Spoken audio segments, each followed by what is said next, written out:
and welcome back to another Just 5 Mins. Jiminy Cricket, where did 2024 go? Um, sure that everybody says this sort of thing for every year that goes by, but I don't know, exceptionally quick this year, from my perspective.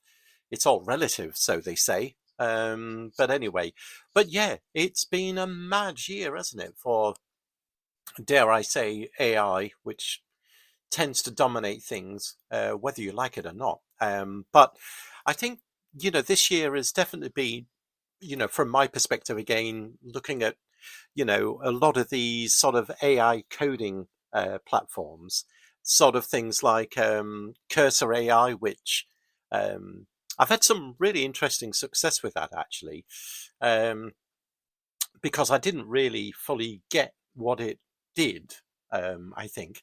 Um, but yeah, that's been pretty cool. Codium was really cool as a free, obviously limited, but free option that you could essentially plug into any sort of IDE or whatever, and I think you could even run it from the browser as well. And interestingly, Codium, I think they didn't, they realized that they're not going to miss a beat here, that they then developed a windsurf. I was going to call it windsurf AI, but it's not. It's windsurf, which again it's all based on all of these things like Cursor AI is all based on Visual Studio Code, the open source Microsofty thing, which I don't blame them. I mean, it's already got, it's already a very stable IDE, multi-platform. So why not? Why not build on what is already good? Rather than build from scratch. But yeah, so Windsurf was again where Codium realized, hang on a minute, we might as well just create our own IDE like Cursor AI. But of course, all of these things, so, in all fairness, they all had sort of free, limited versions. But, you know, the go-to for me, and because I'm a bit of a Luddite and it's just the way I work, is GitHub Copilot, of course. And of course, that in the last few weeks has become free. Well, a free version. But when you look at the limits, it's borderline professional, usage that I've seen anyway. Um, and we'll get to that bit in a sec with all this amazing technology in front of us. But the fact is, yeah, you've got a free version of GitHub Copilot, which is being, all of these AIs are not, they're not 100%. They're really not. They're not quite there. I don't know about the very, very latest Chat GPT, and I know there's other models like Quen, and I've forgotten the other one. There's another, is it Clint or something like that? I don't know. There's all these models that are specifically used for and trained for coding. Quen looks actually really interesting. You can run it locally as well. We'll get to that in a bit, because it is a weekend ramble, even though it's a Friday. But it's sort of a long weekend for me anyway. And sorry about these pauses. It's if people who know me, I'm just coughing. Or this time of the year is just silly. Anyway, enough of my woes. So yeah, so a lot of these things, a lot of these models, that I've really liked looking at things like Olama, which you can run a lot of these sort of models, not GPT, but certainly things like Llama 3.2 or 3.3 now probably. But you can run a whole host of like local models, a bit like the Microsoft Phi 3 or Phi 4. Phi, all these words, I don't know, I get so confused. Where you can run local models in Olama or LM Studio from NVIDIA. I've done a few podcasts and videos on those things, but yeah, being able to run these things locally is actually very good, and that's where that sort of Quen comes in. And the other one that I can't remember the bloody name, but anyway, never mind. Um, what do you get? This is a professional or non-professional podcast. So, but yeah, the world of the AI editors, and I think with GitHub Copilot becoming a free option, plugging directly into VS Code, um, you know, I know Cursor AI and Windsurf indeed do things a little bit different, and there's probably still some value in those. But if you've already got free version of Visual Studio Code with all your settings and everything else, and you've now got free GitHub Copilot that was $10 a month, which reminds me, I need to cancel my pro version because I don't think I need it. But anyway, that was my go-to, and it was consistently good and consistently bad at the same time. So I'm but the upshot is that GitHub Copilot, and I'm sure all of the others do this as well, is that it was saving me. It was an extremely good productivity tool. Is an extremely good productivity tool. So writing code in whatever language, um, it's doing a very good job. But again, therein lies the point: is that you've still got to know what it's generated, at least enough. Now you can get AI to go and describe that code, but again, there's nuances and subtleties that, if you're not quite sure what the implications are, you could get tripped up later down the track. But I've been playing with some mobile app development. I used to do some mobile development a long time ago with Xamarin.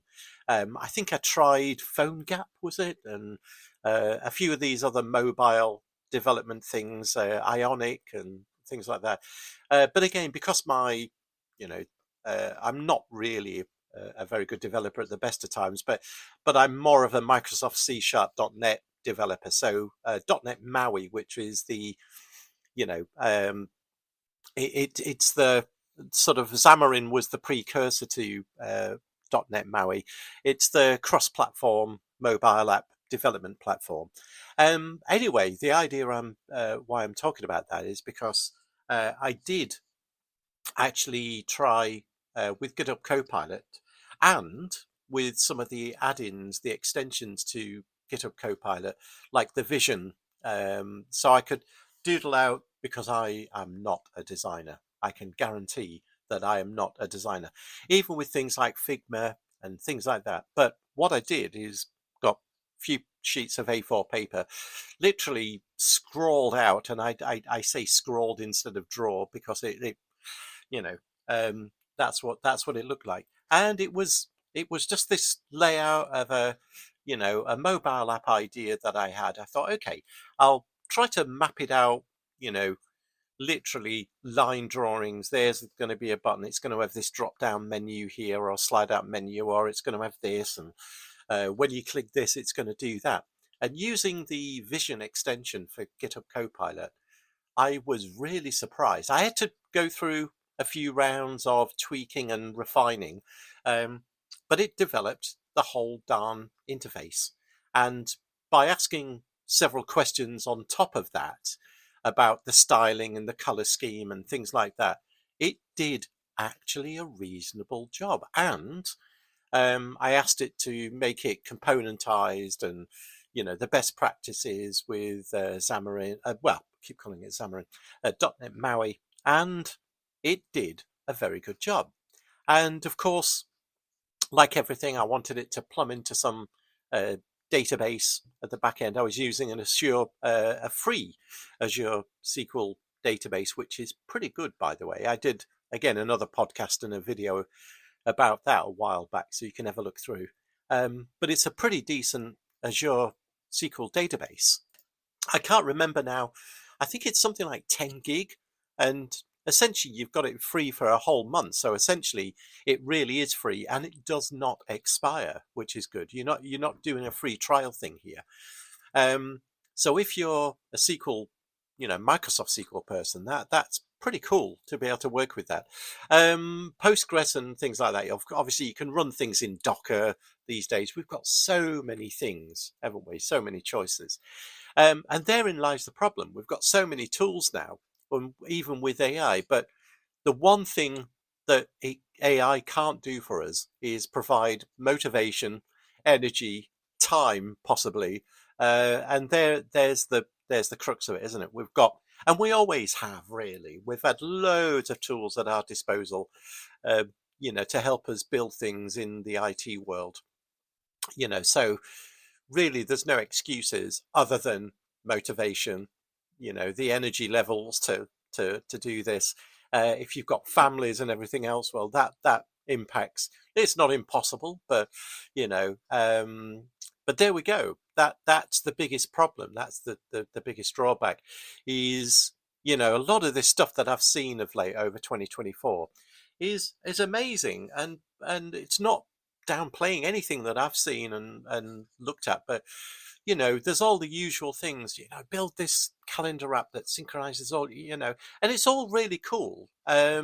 Which brings me to AI agents and agentic workflows, which is the big thing. And I think 2025, all the big industry leaders are saying AI agents. And again, a lot of what I've seen so far, it is amazing, but it's they're all fairly mundane sort of things, and even though they're extremely clever, I mean, I've looked at LangChain, which is one of the big sort of agentic frameworks out there, but again, not because I'm just pro Microsoft or anything, but my big thing is AutoGen, because for for what I need to do, even though ironically it's open source, it's from Microsoft Research Labs, a lot of their stuff by default is Python.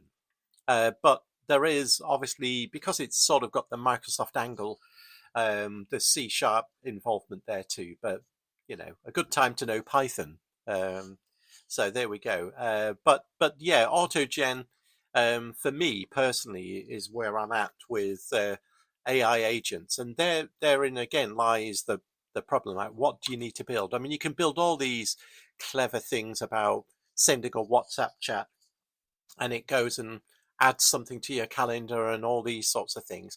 And it's doing, not to underestimate what's going on there. It's not just doing a Zapier workflow. It is actually doing, it can go and scrape web pages, it can do this, it can check this, it can identify, emails that you might have mentioned or whatever it is, and all these things, which opens up a whole can of worms for security as well, isn't it? You've really got to trust what's going on. Hence why, being able to run these things locally where you've got control over them and some boundaries there, certainly some security context boundaries. Um, but like all these things, you can run as Docker, you can run on your main computer, of course, but those days are gone for me. I think if I need to run additional environments, I'll just spin up Docker. Um, and of course, they're not just toys. You can then, if you really want to, you can deploy Docker on your own server or a cloud-based environment, things like that. So, you've got flexibility there. But again, it's a crazy world where there's a lot of choice, but it's now trying to hone in that choice to what do you really need it to build. And the other thing as well is on the automation front, one thing I've been really impressed with is n8n.io. Again, you can run that locally. It runs as a cloud service as well.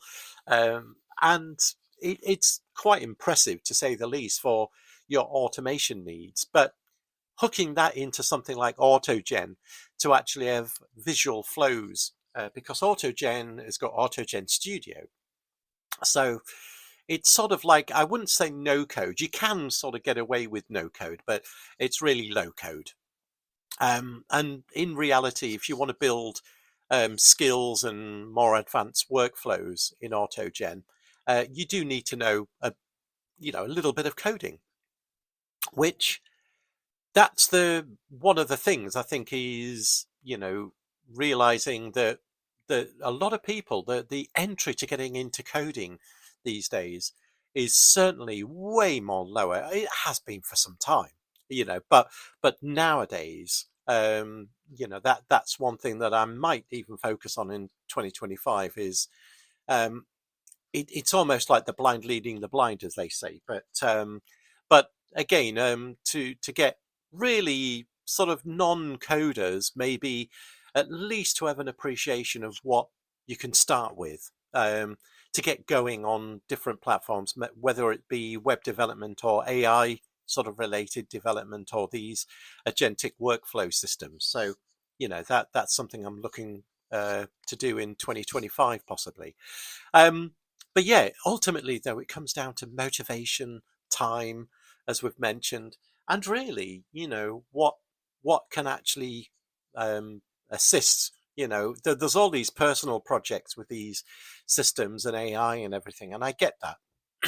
you know, Great to do a little, weekend job and all the rest of it, but where can you really sit this into your business?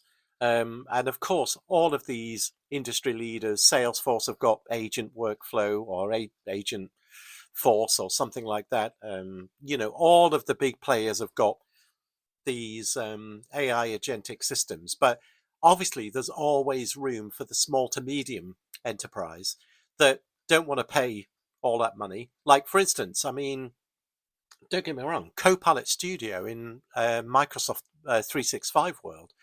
I think they've recently, though, they have done a pay as you go, but generally it was like 200 a month per user, um, or something on that line. And it's a bit like the Power Platform.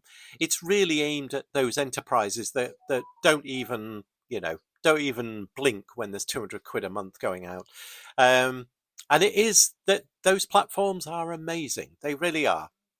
Love it or hate, Microsoft or any of those. I've got over that, by the way. I'm really so over, the religious sort of like IT uh, world. I mean, if you don't like something, don't build in it. Go try something else. Um, you know, I think when I hear things like vendor lock-in, I get it, but it's so like it's so old. It's such an outdated thing. Everybody's got vendor lock-in at some point. What people get confused with is portability. Like, if I decide I want to move that from there to over there, can I do that possibly in the future? That's not vendor lock-in. I mean, if you're a Rust developer, a .NET developer, a Python developer, or whatever it might be, you're still buying into a framework or a technology, and at some point you're buying into that ecosystem. But if you've got flexibility, then great. And a lot of the stuff that I've been doing with Microsoft can run as Docker containers, so you can lift and shift them. You don't have to run them on Azure all the time, even Azure functions and things like that. Some of the AI stuff that I've been working with in Azure, you can run these in Docker containers. You might need a beefy sort of server to run them on, but you can run them as Docker containers. Um, so I think this whole vendor lock-in thing is such an old, outdated thing. I'm sorry, a bit antagonistic maybe to say that, but I think, excuse me, I think ultimately it's where you can get the most done, with the most productivity, and obviously down to things like cost and whatnot. But yeah, so I think 2025 is going to be quite an interesting year. There's all the latest stuff that's come out from OpenAI in December. Their new models and things like that. But again, I think it's a bit of a scramble to find how to use or how to best use all of this technology, like with these, like I say, code AI editors and agentic workflows, etc., etc. You've got to have a use case that actually needs to be addressed. Otherwise, it's just hobby sort of stuff. And I think it is. I think a lot of people are really using these things. Like, they're becoming, really intelligent chatbots, but they can do so much more. These agents and agentic workflow systems like LangChain, AutoGen, Crew AI, I think is another one that I've been looking at. They're all they've all got amazing capabilities, and I think that's probably what we're going to see, a big thing in 2025, which is no surprise. All the industry is sort of pushing this. So But anyway, there's Weekend Ramble. I don't know what this one is. Is it number 4? I think it might be. So anyway, well, 2024's pretty much come and gone. 2025 is going to be on the horizon. Time doesn't stop, does it? So anyway, hope you had a great Christmas. And hopefully you have a lovely new year and a very productive, prosperous new year, as they say. So take care, and we will always catch you on the next one.